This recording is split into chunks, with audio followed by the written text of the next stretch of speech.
La discusión que vamos a poner a continuación es muy interesante, que nos puede subir un poquito, unos 2 o 3 grados, la temperatura ambiente de Bogotá. Porque el tema que vamos a tocar es un tema delicado y es un tema muy interesante, eso sí. La primera vez que yo tengo memoria que una campaña política o varias campañas políticas se meten tan de frente en un momento tan crucial con el tema de las fuerzas militares. Propuestas de lado y lado, una propuesta del presidente decir, mire, en una época de posconflicto que puede llegar en un año, va a eliminar el servicio militar obligatorio. Le revira el ministro, su propio ministro de Defensa, y le dice, no señor, estamos hablando de 15 años para eliminar ese servicio. Habla ACORE, Asociación de Generales o Miembros de las Fuerzas Militares Retirados. El ministro riposta. Las campañas políticas se meten con este tema. El alcalde de la ciudad, Gustavo Petro, también propone que se haga lo que se hizo en otros procesos de paz, como en El Salvador, que es integrar a los miembros de las guerrillas al ejército de muchas maneras. En fin, todo este tema nos hace tratar el asunto con un coronel en retiro, Carlos Velázquez. Él famoso por varias cosas, entre ellas por ese trabajo que hizo en la persecución del cartel de Cali, en el bloque de búsqueda del cartel de Cali por allá en los años 90, igualmente porque fue uno de los primeros miembros altos del ejército que denunció la connivencia de algunos generales con las Autodefensas Unidas de Colombia, lo cual significó para él un costo personal muy alto, incluso su carrera su carrera militar. Sin embargo, el doctor Carlos Velázquez, que siempre ha dicho yo soy un hombre de centro en todo, se lanzó a la política y sigue hablando del tema de las fuerzas militares, que ha sido su pasión finalmente. Coronel, en retiro, bienvenido, qué bueno tenerlo con nosotros. ¿Cómo está? Buenos días, Mauricio, Antonio, Ana María, Manuel. Manuelito. Óigame, coronel, ¿cómo ve usted esto? Lo que yo estaba en esta breve introducción diciendo, y algo lo comentábamos extra micrófonos, ¿cómo es la primera vez que las campañas presidenciales se meten tan de lleno en el tema de las fuerzas militares, que siempre había sido un tema tabú en las campañas electorales? Es decir, se tocaban unos temas muy tangenciales, pero ese asunto, ese avispero, dejémoslo quieto. Sí, lamentablemente tu introducción es muy cierta en el sentido de que ese es un indicador preocupante. Preocupante porque podríamos decir eso es parte de la crisis. Cuando hablamos de politización de la justicia, entonces estaríamos hablando ahorita de politización de las fuerzas militares, lo cual es delicadísimo. Si algún valor tiene Colombia, que ha construido a lo largo del tiempo, es que las fuerzas militares son del Estado, no son ni de un gobierno o de otro, o de un partido menos de un partido, sí, son del Estado.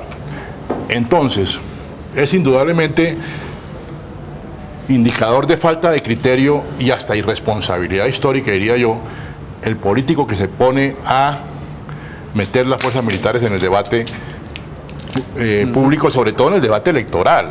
Bueno, en el debate público hay cosas que se pueden plantear con la debida mesura, la debida responsabilidad, pero en el debate electoral sí es muy irresponsable. Y ahí sí me da mucha pena decirlo, pero lo quiero recordar aquí porque incluso este canal hizo unas entrevistas y yo participé ahí en vísperas de las elecciones al Congreso. El primero que empezó a soltar el asunto para el debate electoral fue Oscar Iván Zuluaga, que dijo, es que los militares debían tener derecho al voto. Y con eso ya empezó a arrancar la cosa, buscando ganarse las familias de los militares, y entonces eso hay que ponerlo en claro, es irresponsabilidad histórica. Tan irresponsabilidad, qué pena, fue claro, que empiezan a haber unas investigaciones donde ya hay 5 oficiales por lo menos de la policía detectados, entre ellos quizás un mayor, que están metidos directamente en política, y empiezan a circular mensajes incluso diciendo que en La Habana se va a disminuir las prestaciones sociales o los salarios también de las fuerzas militares en beneficio de La Habana, y este tipo de información que finalmente enloqueció a mucha gente, o por lo menos angustió a mucha gente. Claro, y es que otra vez con la introducción me da pena, pero el presidente Uribe a lo mejor sin darse cuenta, pero es falta de criterio. Empezó un proceso paulatino de desinstitucionalización, no solamente del país, sino de las fuerzas militares.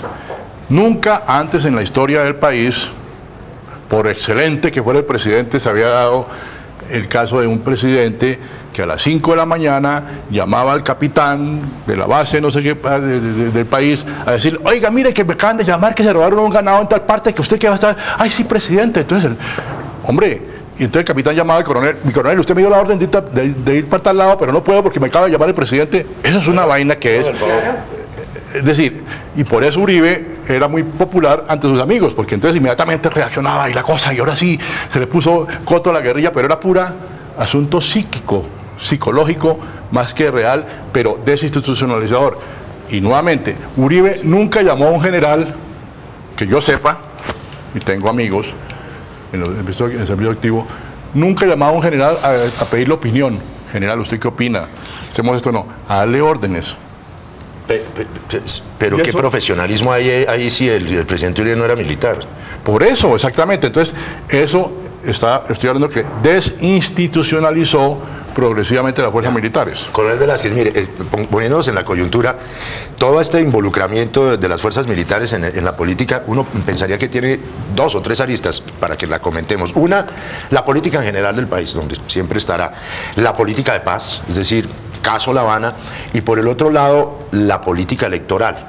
Yo quisiera que usted en ese sentido de la política electoral, antes de meternos con lo de La Habana, que seguramente lo haremos, nos precisara algo. Evidentemente, 500.000 hombres que tienen las fuerzas militares, más o menos, hombres y mujeres, tienen una irradiación normal en las familias, es decir, es un multiplicador de 5, uno no sabe si puede ser de 10, de personas que, por el contrario, los militares sí pueden votar.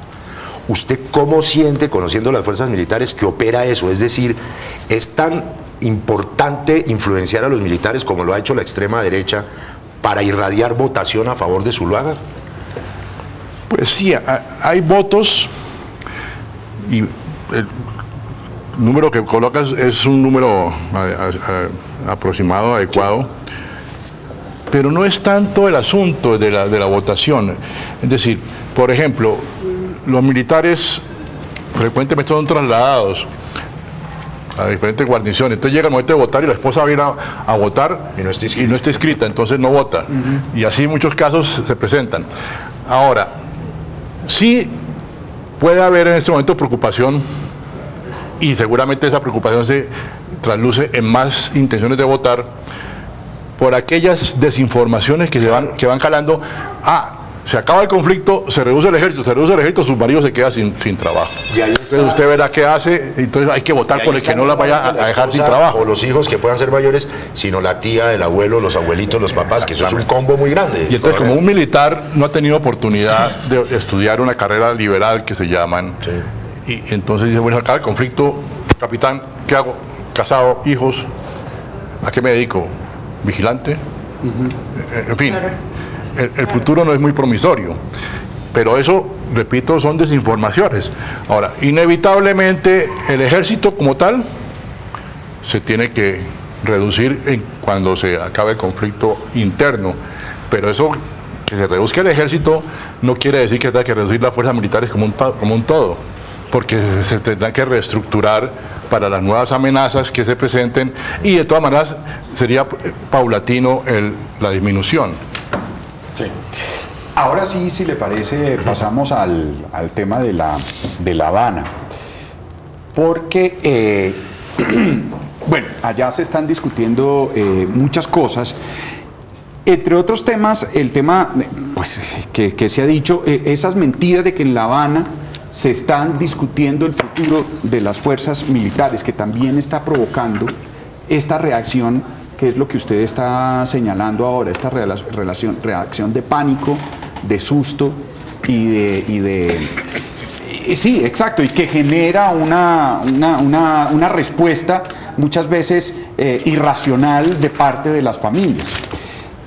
Mire, ayer decía Andrés París, pidiéndole, le decía, nosotros no queremos cambiar la cabeza de los generales, las cabezas de los generales, lo que nosotros queremos cambiar es en la cabeza la doctrina de los generales. Inmediatamente las Fuerzas Armadas reaccionan y dicen, ¿cómo así que la guerrilla nos está diciendo cuál es la doctrina que nosotros tenemos que tener en las fuerzas militares? Cosas como eso. Sí, son declaraciones tal vez importantes pero inoportunas, en el caso de París. Unas cosas lógicas. La doctrina militar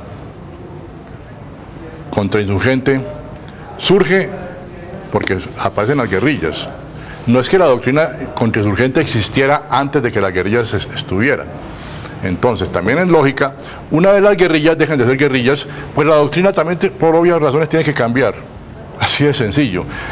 Hay que recordar, incluso, ellos un poco exageradamente, todo se lo atribuyen a Estados Unidos, la doctrina contrainsurgente. Hombre, la doctrina contrainsurgente norteamericana empezó que se diseñó mucho mejor o mucho más ampliamente que la colombiana, pero después de que la colombiana. La guerra de Vietnam fue posterior al conflicto interno nuestro, cuando arrancó el nuestro. Nuestra doctrina militar contrainsurgente empezó a coserse antes de la norteamericana. Después la norteamericana sí avanzó más con la guerra de Vietnam. Se empezó no con la confrontación con las guerrillas marxistas, sino antes con la violencia liberal conservadora. Con las guerrillas liberales. Ahí empezaron los primeros pasos de la doctrina contrainsurgente. Entonces, claro, lo que dice París hay que verlo como lógico. Desaparecía la guerrilla, pues tiene que cambiar la doctrina militar. ¿Qué hace uno con una doctrina si no hay guerrillas para aplicarla? Hablo si se quiere hablar, doctrina militar contrainsurgente, porque abarca muchas otras cosas. Sí. Esto pues en cuanto al tema de La Habana, donde se están discutiendo muchos temas y por los cuales las fuerzas militares están aterrorizadas. La posición, por ejemplo, de los generales en retiro está unificada en ACORE. Déjeme decir una cosita que acaba de decir el general Mora, que es uno de los negociadores. En La Habana, sí. En La Habana dice que las FARC deben entregar las armas e incorporarse al sistema democrático colombiano. Sí. Es lo que tienen que hacer. Más o menos ese es digamos, el fin del proceso de paz. Exactamente. O que el entregarse pues es una manera de verlo el general Mora. Las FARC dirán dejarlas, pero para el efecto es lo mismo. Es lo mismo. Vaya, vamos, esa es la idea. Sí. Entonces le preguntaba, ¿la posición de los generales en retiro es unánime? No. Hay algunas tendencias de unanimidad, pero no es unánime. Conozco generales en retiro de una forma u otra. Ahí sí se puede hablar. Algunos son más tendientes al centro, otros un poquito a la izquierda, otros a la derecha. O sea, no hay una unanimidad en ese sentido. La única unanimidad que para mí es un error histórico del ejército, porque bueno, pero ya eso es así, es que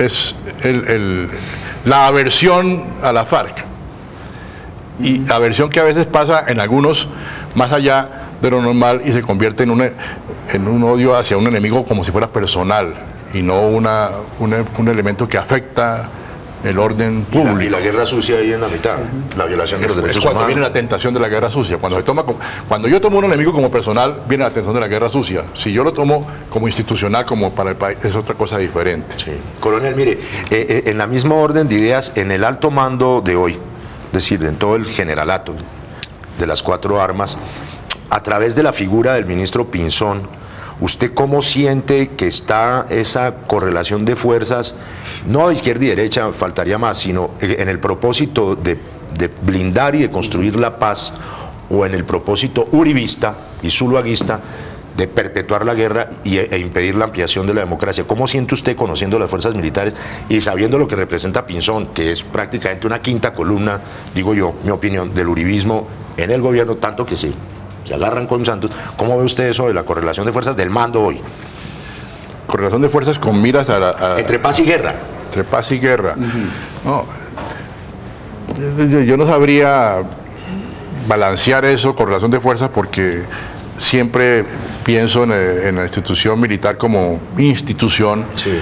Y lo que sí veo es que falta más liderazgo o mejor liderazgo político para mostrarle a los mandos y de ahí para abajo todo el ejército, obviamente, o todas las fuerzas militares, la importancia de dejar de actuar, que sin dejar de ser militares, aportar un concurso muy importante para la pacificación del país, para que ese país termine su conflicto. Pero ese liderazgo político, ese es el compromiso que usted lo ve histórico. ausente es justamente el ministro Pinzón.